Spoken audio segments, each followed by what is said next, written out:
اعوذ باللہ من الشیطان الرجیم بسم اللہ الرحمن الرحیم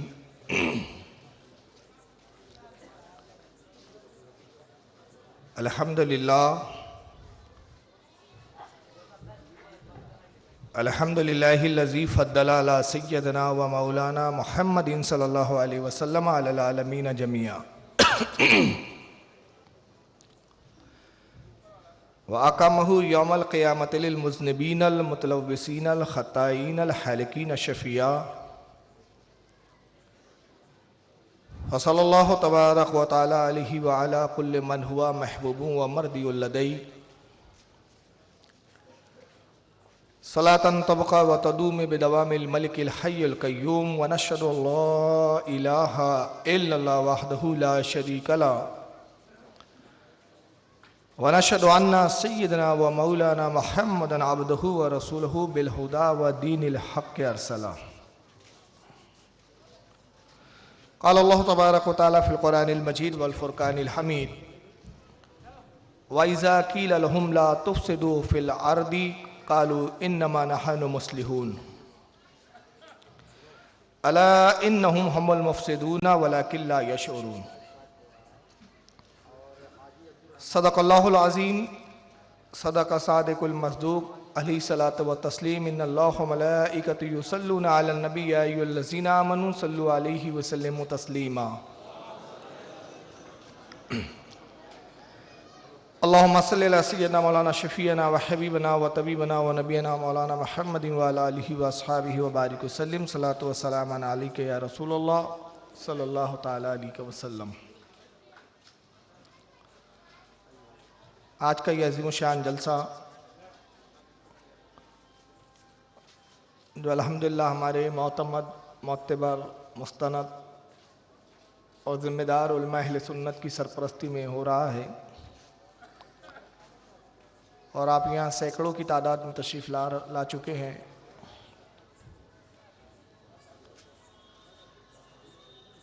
آج یہ تحفظ عقائد کانفرنس کی دوسری نشست ہے۔ کل ایک عنوان کے تحت گفتگو ہو چکی ہے۔ آج کا عنوان ہے مجرم کون اور الزام کس پر۔ میں تمہید کو زیادہ لمبی نہیں کرنا چاہتا، اس لیے کہ گفتگو بہت زیادہ مجھے کرنی ہے آج۔ میں تمثیلاً ایک بات عرض کرتا چلتا ہوں۔ ایک چور نے ایک فلیٹ پہ نظر رکھی اور پوری جاسوسی کر کے پتہ لگایا کہ یہ جو بلڈنگ ہے، اس میں جو ایک فلیٹ ہے، اس فلیٹ میں مال بہت ہے، کیش ہے، زیورات ہے، بہت ساری چیزیں ہیں، قیمتی مال، قیمتی اسباب ہے، یہاں چوری کرنا چاہیے۔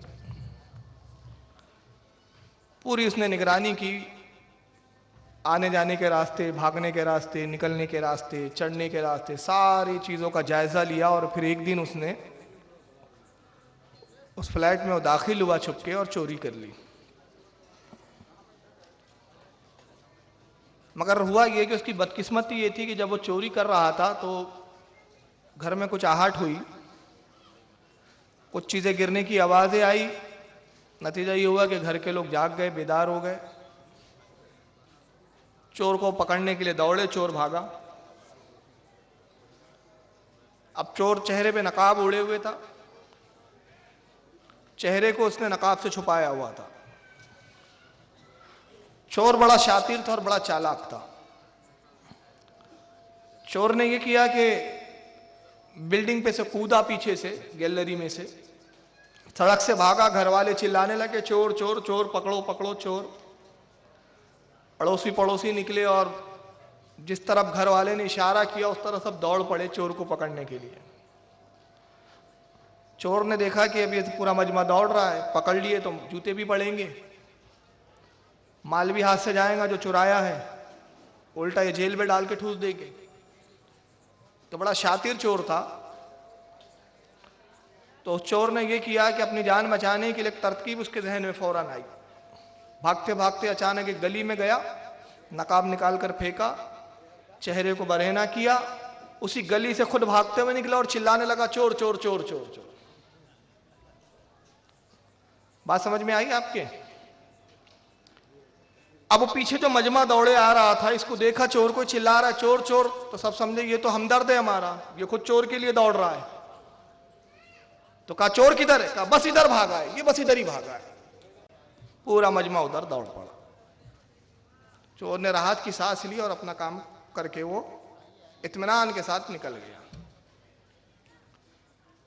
یہ ایک تمثیل ہے. آج اسی طرح کے کچھ چور ہیں جو سر پہ نقاب اڑے ہوئے ہیں.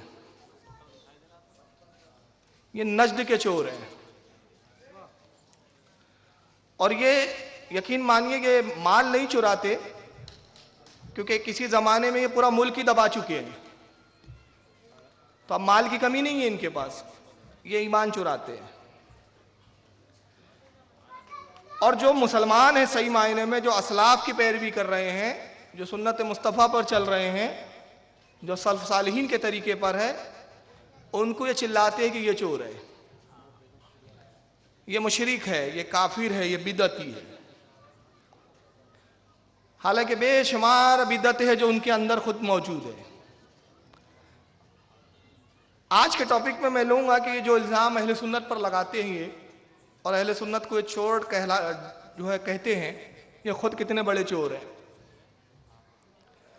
وہ محاورہ مشہور ہے، آپ نے سنا ہوگا، الٹا چور کوتوال کو ڈانٹے. تو کل تک جو کوتوال تھے، اور آج بھی الحمدللہ کوتوال ہم ہی ہیں، کل بھی ہم دین کا تحفظ کر رہے تھے، آج بھی ہم ہی کر رہے ہیں. اب یہ چور ہمیں ڈانٹنے آئے ہیں کہ دین کے تم تحفظ کرنے والے ہو. یہ جو مٹھی بھر ہماری جماعت ہے یہ دین کی ٹھیکیدار ہے. یہ جو مٹھی بھر جو پرسنٹ میں بھی نہیں آتے، جن کو گننے بھی جاؤ تو بہت مشکل سے ڈھونڈنا پڑتا ہے کہاں چھپے بیٹھے ہیں یہ لوگ، کونوں کونوں میں سے نکالنا پڑتا ہے جس طرح کھٹمل نکالے جاتے ہیں. تو ڈھونڈ ڈھونڈ کے جب نکالو، بڑی قلیل تعداد، مگر دعویٰ کہ پورا زمانہ شرک میں مبتلا ہے، ہم توحید پر ہیں. نتیجہ کیا ہے؟ کتابوں کی کتابیں سعودی ریالوں پر چھاپی جا رہی ہے، ہزاروں کی تعداد میں تقسیم کی جا رہی ہے مفت، اور یہ باور کرایا جا رہا ہے، یہ بتایا جا رہا ہے کہ کل امت مسلمہ، خصوصاً ہند و پاک کے جو مسلمان ہیں، جو بزرگان دین کو مانتے ہیں، جو بزرگوں کے ادب کے قائل ہیں، وہ سب ادب کے نام پر شرک کرتے ہیں، شرک میں مبتلا ہے.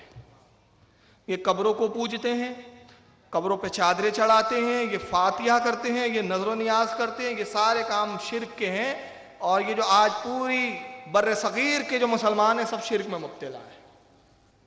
ہم صرف مٹھی پر جو دین کے ٹھیکیدار بنے بیٹھے، ہم توحید پر قائم ہیں. مگر جب میں نے حدیثوں کا مطالعہ کیا اور میں نے جاننے کی کوشش کی کہ اللہ کے نبی نے جو قیامت تک کیا حالات ہوں گے سب کی پیشن گوئیاں فرمائی، غیب داں نبی نے اپنے غیب کے ذریعے جو اللہ نے انہیں عطا کیا تھا اپنی امت کو ہر حالات سے باخبر کیا، تو کیا ایسا ہو سکتا ہے کہ اللہ کے رسول نے اس زمانے کے حالات سے ہمیں غافل رکھا ہو؟ ایسا قطعاً نہیں ہو سکتا. تو حدیثوں میں اس دور کے بارے میں بھی اللہ کے رسول کے اقوال اور حضور کی پیشن گوئیاں ملتی ہے، اور نبی نے اپنی امت کی ضمانت لی اور فرمایا کہ آنے والے زمانوں میں کیا ہونے والا ہے، کیسے کیسے حالات آئیں گے، کیسی کیسی جماعتیں پیدا ہوں گی، اور جو صحیح معنوں میں مسلمان ہوں گے، میرے غلام ہوں گے، ان کو کافر و مشرک کہا جائیں گا، مگر جو خود کہنے والے ہوں گے وہ خود شرک میں مبتلا ہوں گے. بس یہی آج کا پورا میرا عنوان. آئیے میں 3 حدیثیں یہاں پہلے تلاوت کروں گا تاکہ ہم حدیث کی روشنی میں فیصلہ کریں کہ ہمیں رسول اللہ کے قول کو ماننا ہے کہ یا ان نابکاروں کے اقوال کو لینا ہے ہمیں. میں پہلی حدیث پیش کر رہا ہوں، یہ ہے بخاری شریف کی حدیث.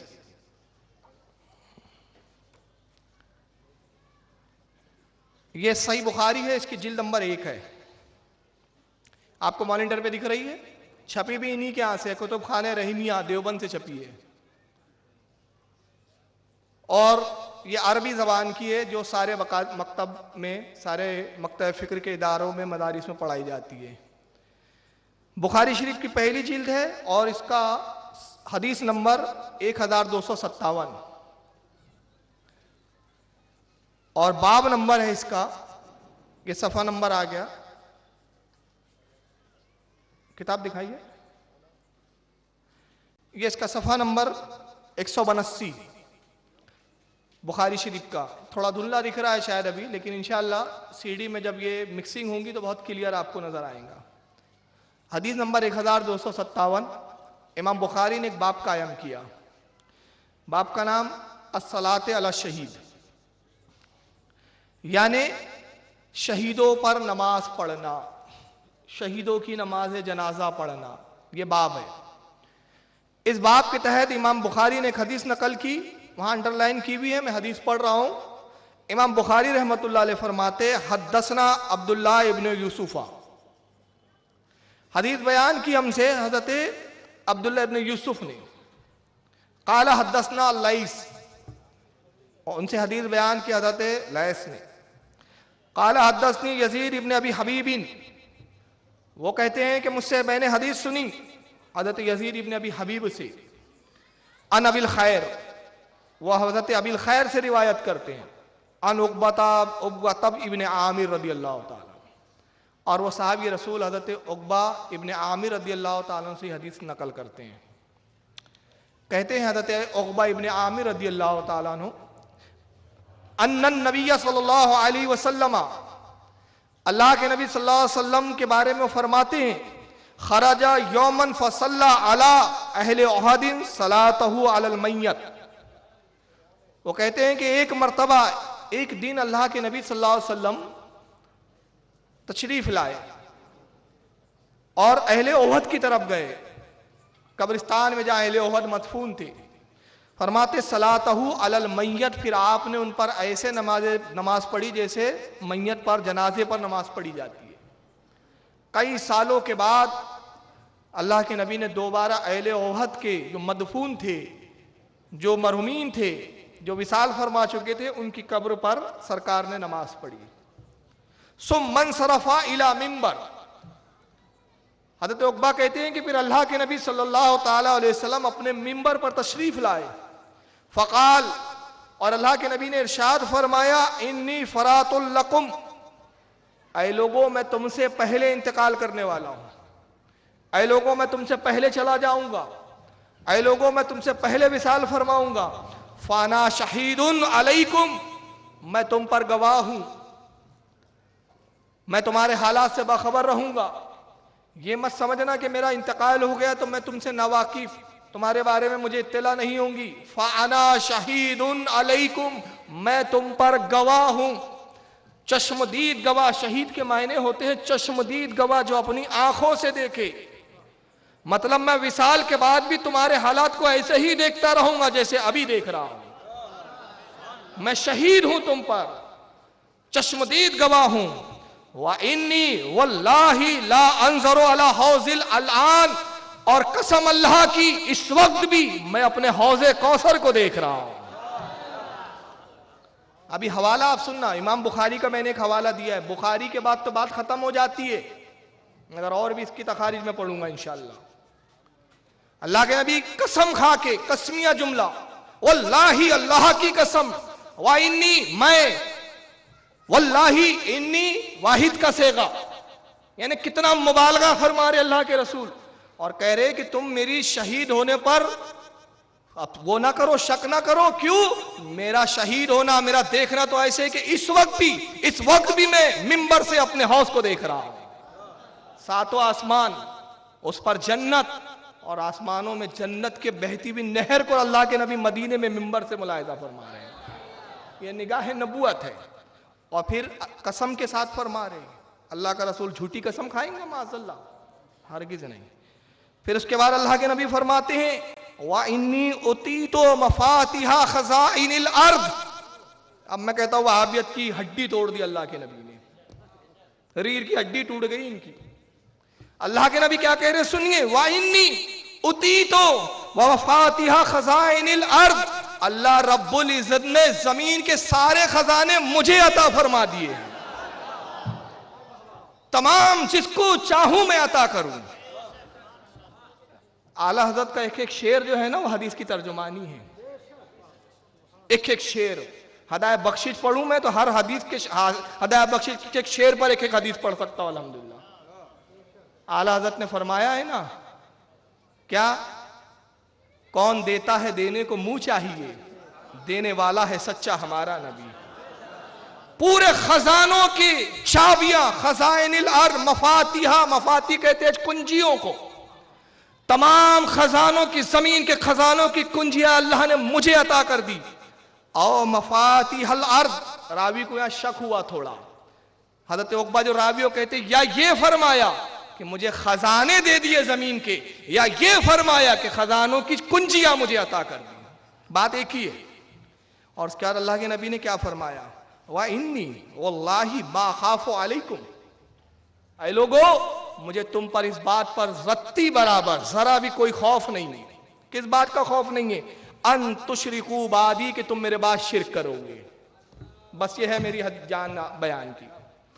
اللہ کے نبی کیا کہہ رہے ہیں؟ قسم کے ساتھ جملے یاد رکھے، واللہ اللہ کی قسم، وَإِنِّي وَاللَّهِ اللہ کی قسم، ما اخاف علیکم، مجھے اس بات پر تم پر کوئی خوف نہیں ہے، کوئی مجھے ڈر نہیں ہے اس بات پر تمہارے لیے، کیا ان تشرکوا بعدی، کہ تم میرے بعد شرک میں مبتلا ہو جاؤں گے، تم ہرگز شرک نہ کرو گے، ولیکن اخاف علیکم، مجھے صرف اس بات کا خوف ہے تمہارے لیے، ان تنافسوا فیہا، کہ تم میرے بعد دنیا طلبی میں لڑو گے۔ تم دنیا طلبی میں لڑ سکتے ہو، دنیا کی لالچ میں جا سکتے ہو، مگر تم شرک کی طرف کبھی نہیں جا سکتے۔ اللہ کا رسول کہہ رہا ہے شرک نہیں کروں گے، یہ پورے توحید کے ٹھیکیدار پوری امت مسلمہ کو مشرک مشرک مشرک کہتے پھر رہے ہیں، اور دعویٰ ہم اہل الحدیث ہے، میں کہتا ہوں اہل الخبیث ہو تم۔ تمہیں یہ حدیث نظر نہیں آ رہی ہے بخاری کی، تمہیں بخاری میں صرف ایک حدیث یاد آتی ہے، رفع دین، ہاتھ اٹھاؤ بس۔ اور وہ سر پہ جو کپڑا اوڑھتے ہیں نا، میرے ایک ساتھی نے کہا یہ کپڑا کیوں اوڑھتے ہیں؟ کیا کسی حدیث میں نے کہا اس لیے اوڑھتے، عقل ہوتی نہیں، بتاتے ہماری عقلوں پہ پردے پڑے ہوئے ہیں، یہ خود بتاتے ہیں، قوم کو سمجھنا چاہیے کہ ہماری عقلوں پہ پردے پڑے ہوئے ہیں۔ یہ امام بخاری نے اس کو نقل کیا، جلد نمبر 1 صفحہ 179، حدیث نمبر 1257، باب الصلاۃ علی الشہید۔ اس کو امام مسلم نے بھی صحیح مسلم میں نقل کیا، کتاب الفضائل، باب اثباتی حوض النبی صلی اللہ علیہ وسلم و صفاتہ، اس باب کے تحت یہ حدیث کو لایا۔ اور مسند احمد میں امام احمد ابن حنبل رضی اللہ تعالیٰ عنہ نے جلد نمبر 4 صفحہ نمبر 154 حدیث نمبر 17532 کے تحت نقل کیا۔ اور امام طبرانی نے معجم الکبیر کے اندر جلد نمبر 17 صفحہ 279 حدیث نمبر 768 کے تحت لایا۔ اور امام بہقی رحمت اللہ تعالیٰ علیہ نے سنن کبریٰ کے اندر جلد نمبر 4 صفحہ 14 حدیث نمبر 6601 کے تحت اس حدیث کو نقل کیا۔ اللہ کے نبی نے صاف کھلے طور پہ بتایا میری امت شرک نہیں کریں گی۔ اب یہ لوگ کرتے کیا ہیں؟ قرآن کی کچھ آیتیں سناتے ہیں آپ کو، دیکھو اللہ نے فرمایا قرآن میں شرک نہ کرو، اللہ نے فرمایا تم غیروں کو پکارتے ہو، اللہ نے فرمایا تم اس کو آواز دیتے ہو جو تمہاری مدد نہیں کر سکتے، جو تمہاری سن نہیں سکتے۔ وہ ساری آیتیں جو بتوں کے لیے آئی ہے وہ مسلمانوں پہ فٹ کر دیتے ہیں۔ اب یہ میں نہیں کہتا کہ یہ آیتیں بتوں کے لیے ہے جو تم مسلمانوں پہ فٹ کرتے ہیں، یہ کس کا قول ہے اور کون نقل کرنے والا ہے، اس کے لیے بھی حوالہ دیکھ لیں۔ یہ ہے بخاری شریف،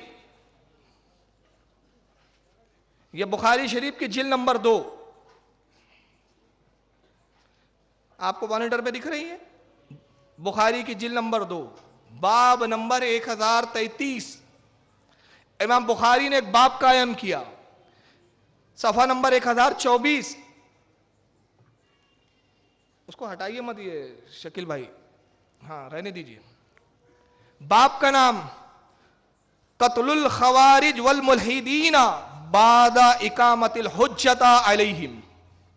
امام بخاری نے ایک باب قائم کیا، دیکھیے آپ کو باب بھی دکھ رہا ہوں گا، خوارج اور ملحدین کا قتل کرنا اس کے بعد کہ ان پر حجت قائم ہو چکی ہے، یعنی حجت قائم کرنے کے بعد جو خارجی فرقہ ہے اور جو ملحدین ہے، جو دین کے منکر انکار کرنے والے، دین کی توہین کرنے والے، ان کا قتل کرنا، یہ باب کا نام ہے۔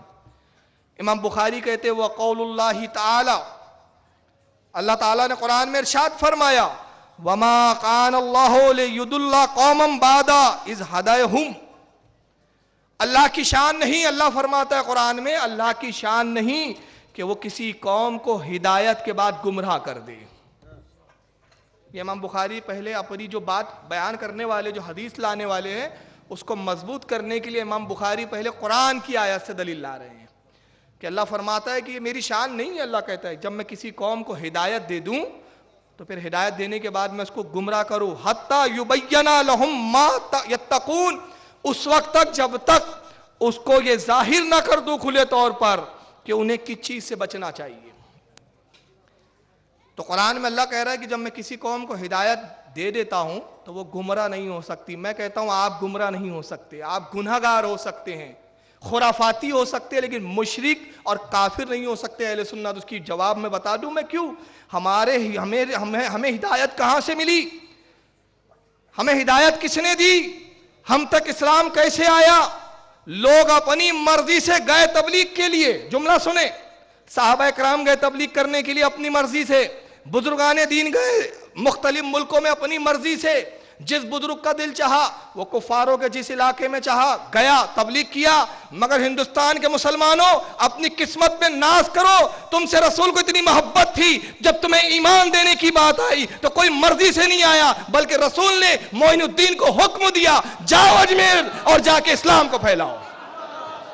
تمہارا اسلام رسول کا پسندیدہ اسلام ہے، تمہارے ایمان پر رسول کی مہر لگی ہوئی ہے، تم اتنے خوش نصیب مسلمان ہو۔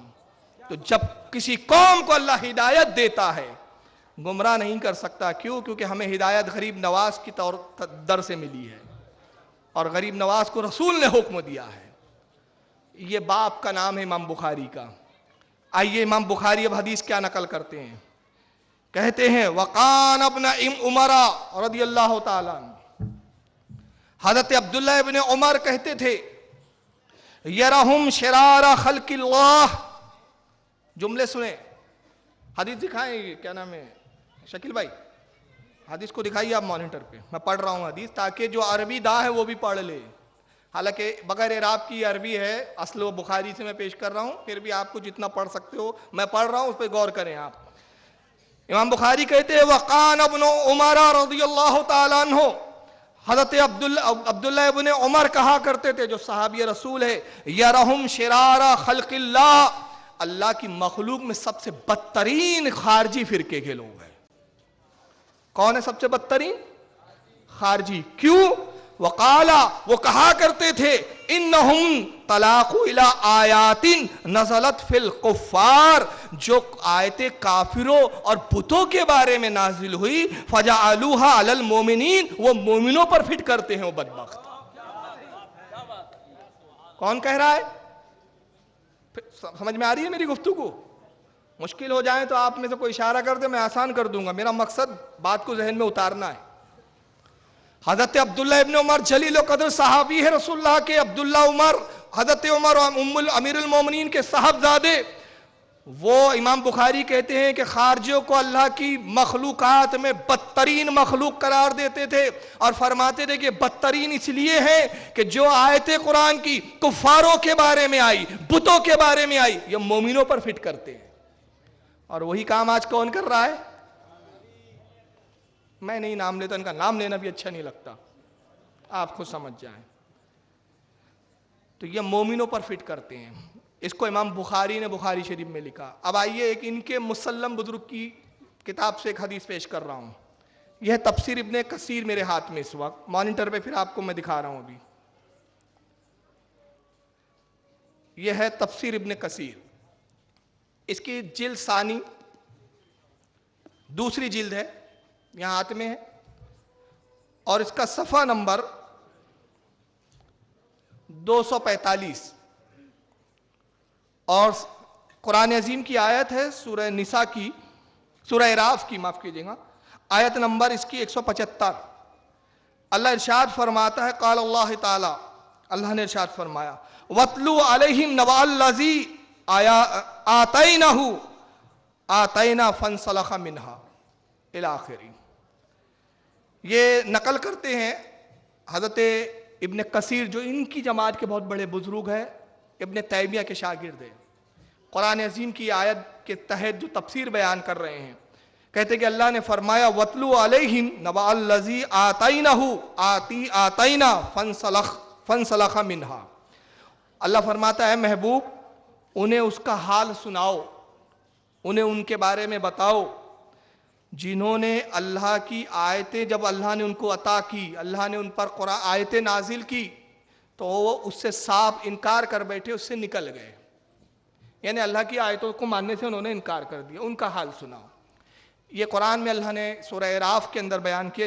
اس آیت کی شرح میں، اس آیت کی تفسیر میں حضرت ابن کثیر ایک حدیث نقل کرتے ہیں پوری سند کے ساتھ۔ آگے دیکھیے یہ حدیث آ رہی ہے، صفحہ نمبر 245 اس کا، یہاں پر یہ ابن کثیر کا اوریجنل اسکین پیج ہے۔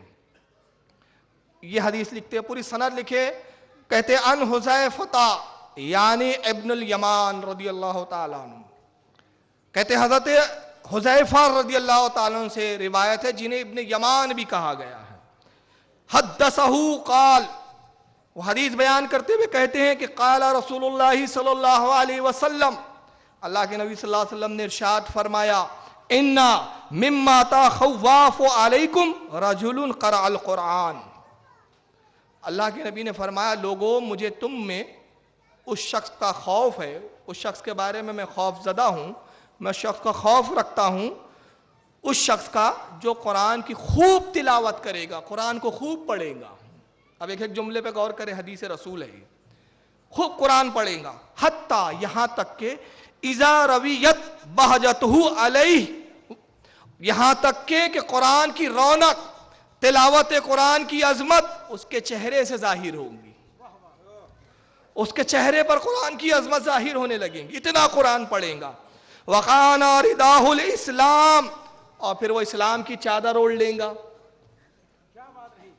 جو ایک ایک حدیث کے جملے پہ غور کریں آپ، خوب قرآن پڑھیں گا، اتنا پڑھیں گا کہ چہرے سے رونق ظاہر ہوں گی، دیکھ کر لوگ کہیں گے بڑے پارسا چلے آ رہے ہیں، بڑے پرہیزگار چلے آ رہے ہیں، قاری صاحب ہے، حافظ قرآن ہے، قرآن کے علم والے ہیں، اہل قرآن ہیں، اہل حدیث ہے، بہت پڑھتے ہیں بھائی، اسلام کی چادر بھی اوڑھ لیں گے۔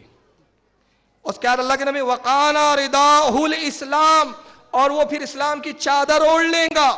اِتَارَهُ إِلَى مَا شَاءَ اللَّهُ انْسَلَخَ مِنْهُ، اور پھر اللہ جہاں چاہیں گا اس کو لے جائیں گا، جہاں چاہیں گا اس کو پھیر دیں گا۔ اور پھر اللہ کے نبی فرماتے وَنَوَازَهُ وَرَعَا ظَاهِرِهِ، پھر اچانک اس کو اللہ گمراہ کر دیں گا اور وہ اسلام کی چادر اتار کے پھینک دیں گا۔ کیا کریں گا؟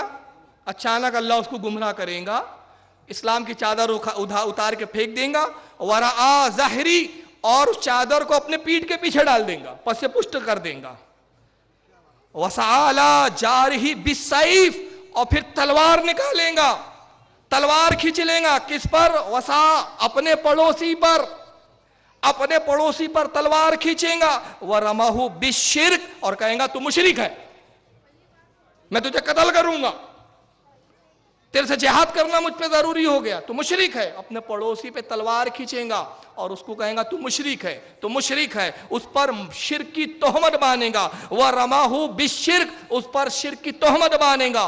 قَالَ قُلْتُ يَا رسول اللہ، حضرت حذیفہ ابن یمان کہتے ہیں کہ میں نے پوچھا اللہ کے نبی سے، یا رسول اللہ صلی اللہ علیہ وسلم ایہما اولا بالشرک، اے اللہ کے نبی شرک کا حقدار کون ہوگا؟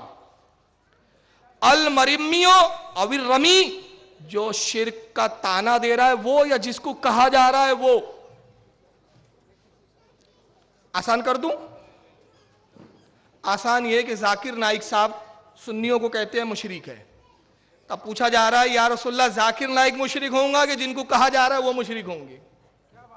اور آسان کر دیا آپ کے سمجھنے کے لیے۔ ایہما، اللہ کے نبی بتائیے ہمیں، ایہما اولا بالشرک، شرک کا حقدار، شرک کے قریب کون ہوں گا؟ المرمیو اور رمی، یا جو مشرک کہہ رہا ہے وہ، یا جسے کہا جا رہا ہے۔ قال، اللہ کے نبی نے ارشاد فرمایا